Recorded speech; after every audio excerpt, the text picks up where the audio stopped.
Bonjour William, bonjour à tous. Olivier Besancenot, bonjour. Bonjour. Alors, le chômage s'est stabilisé le mois dernier, moins 0,1%. Peut-on se réjouir de cette accalmie?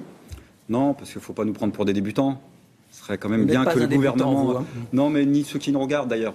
Ça serait pas mal pour une fois que le gouvernement ait au moins l'élégance de ne pas nous prendre pour des caves et d'arrêter de faire des tours de magiciens loupés en nous disant qu'en gros le chômage baisse.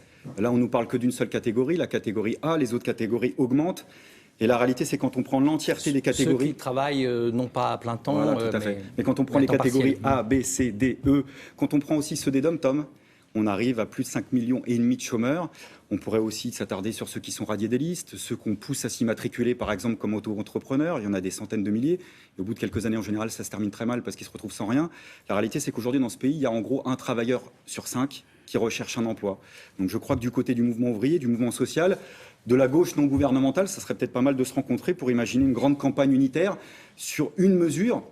La question du partage du temps de travail, c'est absurde qu'on impose à ceux qui ont encore la chance d'avoir un boulot, de travailler de plus en plus longtemps en étant de moins en moins bien payés, alors qu'à l'extérieur, il y a plus de 5,5 millions de personnes qui attendent un emploi. La bonne solution, ce serait de se partager le temps de travail, de réduire le temps de travail pour en effet créer de l'emploi.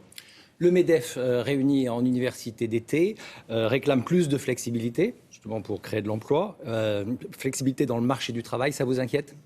Oui, puis je vois que de toute façon, l'appétit vient en mangeant, comme dirait l'autre. Je me souviens qu'ils avaient sorti un petit badge, le MEDEF, avec 1 million d'emplois. Là, il y avait des socialistes qui étaient chauds bouillants, qui sortaient ça en expliquant au moment du pacte de responsabilité que contre telle somme d'impôts, c'est-à-dire l'argent de nos impôts, il y aura 1 million d'emplois. Puis finalement, le pacte de responsabilité est venu, on a donné l'argent et le MEDEF a dit non, ce sera un petit peu plus compliqué. Alors maintenant, ils nous ressortent les badges en disant pour avoir le million d'emplois, il faudra une réforme fiscale, il faudra de la flexibilité, il faudra finalement toujours plus. Donc moi, ce que je propose, c'est que pour faire un peu des économies d'argent, on fusionne 2 universités d'été l'année prochaine, celle du Parti socialiste et du MEDEF. Ce sera plus simple, on gagnera du temps. Alors vous venez d'écrire un livre, Le véritable coût du capital, aux éditions Autrement, on va le voir à l'écran. Vous en aviez marre d'entendre des critiques sur le coût du travail supposé trop élevé en France? Oui, il y a une espèce de campagne insidieuse, en réalité très violente. Le sociologue Pierre Bourdieu parlait de la violence invisible. Je crois que la violence verbale, elle est assez importante. On nous a quand même, quand je dis nous, c'est finalement 85% de la population, des salariés qui vendent leur force de travail manuelle ou intellectuelle. Une fois de plus, pour ceux qui ont encore la chance d'avoir un boulot, on était encore appelé il n'y a pas si longtemps que ça, monde du travail, force du travail. Et puis on nous a rebaptisé comme ça, en l'espace de quelques mois, coût du travail. C'est-à-dire, en fait, on est un coût. C'est nous qui sommes responsables de la situation. Alors, on était déjà responsables, finalement, de dilapider l'argent par les fenêtres. On était responsables, soi-disant, des déficits et de la dette. Maintenant, on est responsable de ne pas assez apporter d'argent.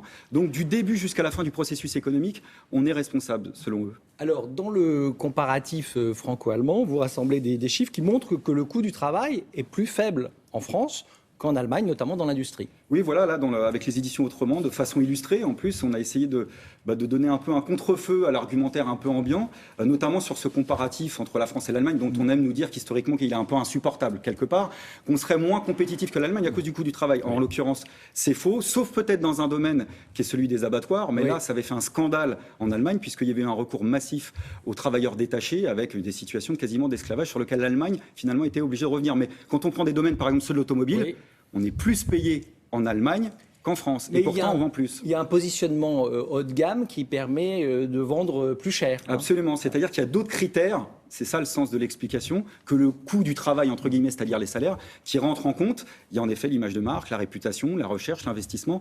Donc en réalité, je crois qu'il y a une espèce d'offensive idéologique qui consiste à aller prendre chez le voisin que ce qu'arrange, c'est-à-dire vers le moins-disant social. Et évidemment, chaque pays fait ça. Donc c'est une espèce de spirale sans fin, c'est une mise en concurrence entre les travailleurs. Et la question qui est posée, c'est typiquement le type de législation qu'on sera en droit d'attendre au niveau européen et international. Alors, vous faites référence dès le début de votre livre à un sketch de Jamel Debbouze, dans lequel 2 jeunes courent l'un à côté de l'autre. Ça vous inspire quoi? Oui, il fait un sketch en disant qu'il y a 2 jeunes d'une cité qui courent l'un à côté de l'autre, et l'autre qui dit oui, mais pourquoi tu cours? Moi, je cours parce que tu cours. Mais si on s'arrêtait, l'autre il dit non, parce que j'ai pas confiance. Et je crois qu'on est vraiment dans ce genre de situation, c'est-à-dire qu'il y a un problème de confiance collective.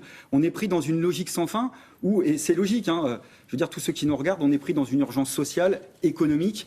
On ne prend plus le temps de se poser et de réfléchir, même y compris à la façon dont on nous définit.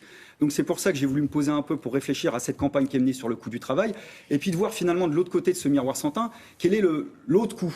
celui du capital, qui est quand même responsable de beaucoup de choses. Il y a un coût social qu'on connaît bien, c'est-à-dire la productivité, le stress au boulot, la situation terrible pour les chômeurs, l'accroissement des inégalités, mais il y a aussi un coût économique du capital, avec notamment une financiarisation qui est de plus en plus importante. Et un coût écologique aussi. Mais est-ce que vous êtes contre la notion de compétition ? Mais j'essaie de le dire, la compétition au domaine économique, ça ne veut rien dire. Moi, quand je joue au foot, je sais ce que c'est que la compétition. Mais une différence entre le foot et l'économie, c'est qu'une entreprise, elle n'est pas compétitive en elle-même. Elle est compétitive que dans sa capacité à établir un rapport de force sur les autres entreprises et en gros de les bouffer. Parce que c'est ça le principe de la concurrence dans le cadre du système capitaliste. Il faut être plus compétitif que les autres, c'est-à-dire être capable d'avaler la concurrence et de faire des phénomènes de concentration. D'ailleurs, un des paradoxes du système capitaliste qui vante la concurrence, c'est en réalité, vous prenez les principaux grands secteurs économiques, assurance, banque, pharmacie, télécommunications, on a quoi ? Des quasi-monopoles, 2-3 entreprises qui se partagent le monde. Le Point fait sa une aujourd'hui sur la révolution du capitalisme. Alors, toutes ces nouvelles entreprises, Uber, Airbnb, Blablacar, il faut qu'on ait chacun un petit capitaliste avec son appartement, sa voiture. Est-ce que c'est quelque chose qui vous interpelle ? Non, ça c'est une histoire racontée pour les enfants, parce que ceux qui détiennent un appartement ou une maison, il y a plus de 60% de propriétaires en France. Donc ça veut dire quoi ? Il y a 60% de capitalistes. Celle-là, elle est belle. La réalité du système capitaliste, c'est que, alors je vais peut-être me tromper quelque peu sur les chiffres, mais il y avait un rapport d'une ONG qui était tombé. Je crois qu'il y a 67 ou 69 familles dans le monde qui détiennent plus d'argent que la moitié de la population. Ça, c'est la réalité du système capitaliste. Donc, on a le droit de ne pas être chaud bouillant comme la Bresse, comme moi, contre le système capitaliste et de dire quand même qu'il y a 2-3 problèmes dans ce système-là.